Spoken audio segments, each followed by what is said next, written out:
And I'm back in Lifesize Plans with John. And John, explain to me what we're looking at on the screen here. So what we're looking at the screen is a general arrangement of a residential apartment development. So it's a 112 residential unit, and what we have across the whole floor plate is a range of different apartment typologies.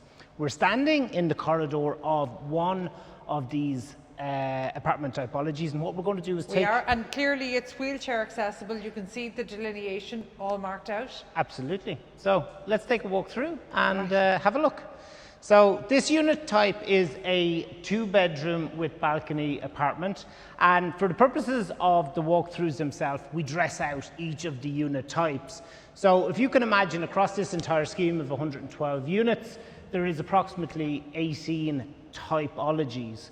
So during the engagement with the client, what we're able to do is physically mock up each of the unit types, of which there may be 10, 12 or 15 of the units in the development. Okay. So it's really, really useful for the client because they can step into the end user's shoes and really be able to optimize the design to make sure they're not going to be making these changes on site. Well, it's amazing to be able to visualize the space like this. So I'm actually walking into my kitchen.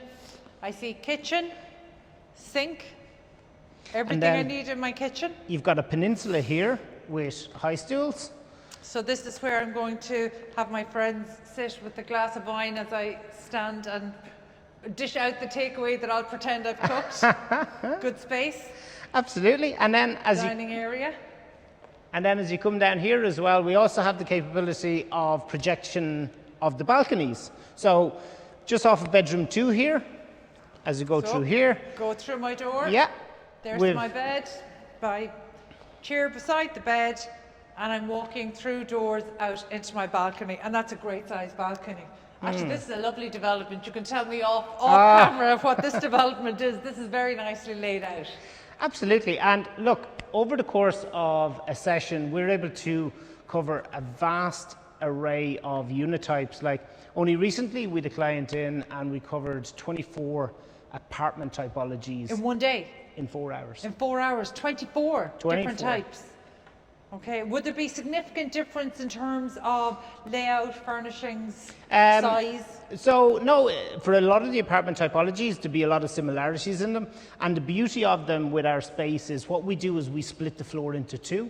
So we will have, say, typology option 1 to the right, typology option 2 to the left. So while we dress and prepare one floor plan, the design team can be reviewing the opposite side. Let me ask you, because I'm sure there are designers hopefully shouting at the screen asking about the dimensions of your space. So what is the square footage of the space here? So the overall unit is 6,000 square foot. Floor plan projection on the ground, we've got 3,000.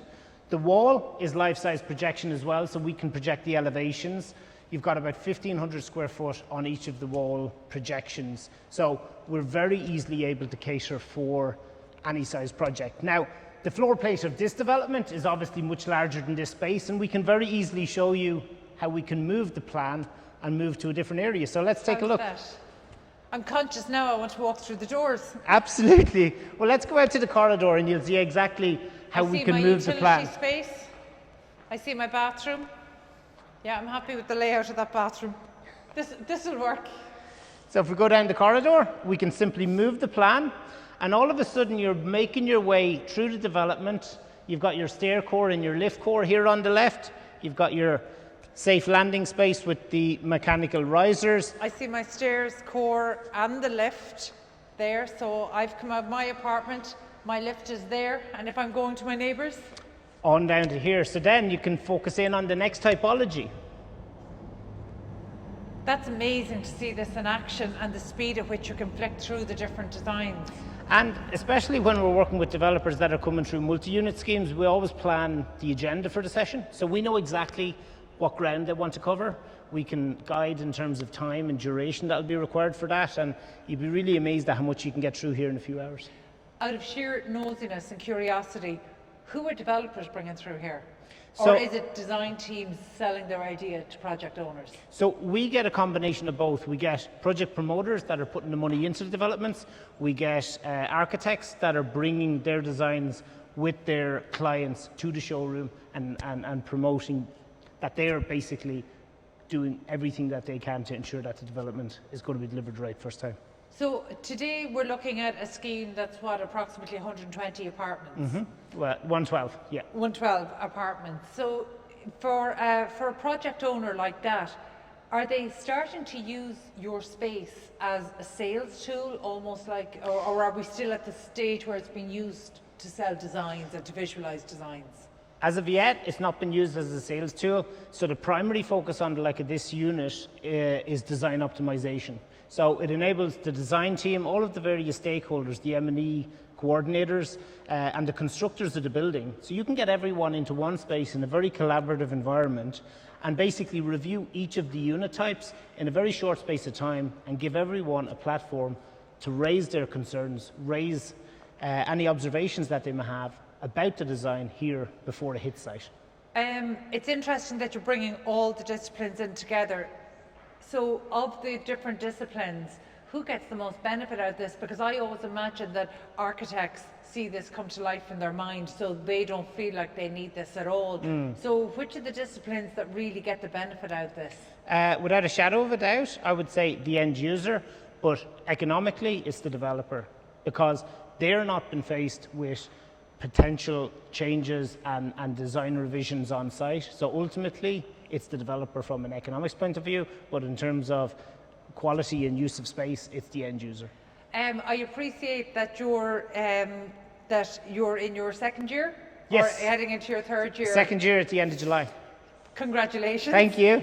Have you done any case studies on the design optimization and maybe what that has saved in terms of the financial savings for developers, particularly on a scheme of this magnitude where there are, how many different designs did you say, 24? So on this, there's about 24 different unit types. So to get a design feature wrong across design can be expensive. It can be hugely. Have you done any case studies to kind of work out the financial savings?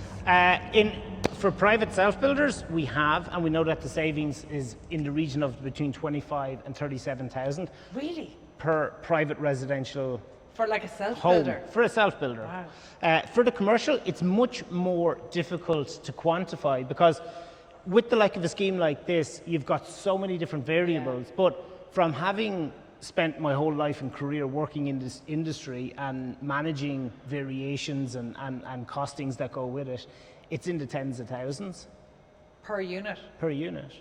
Gee, that's amazing. It's fantastic to see the technology in action. Thank you so much.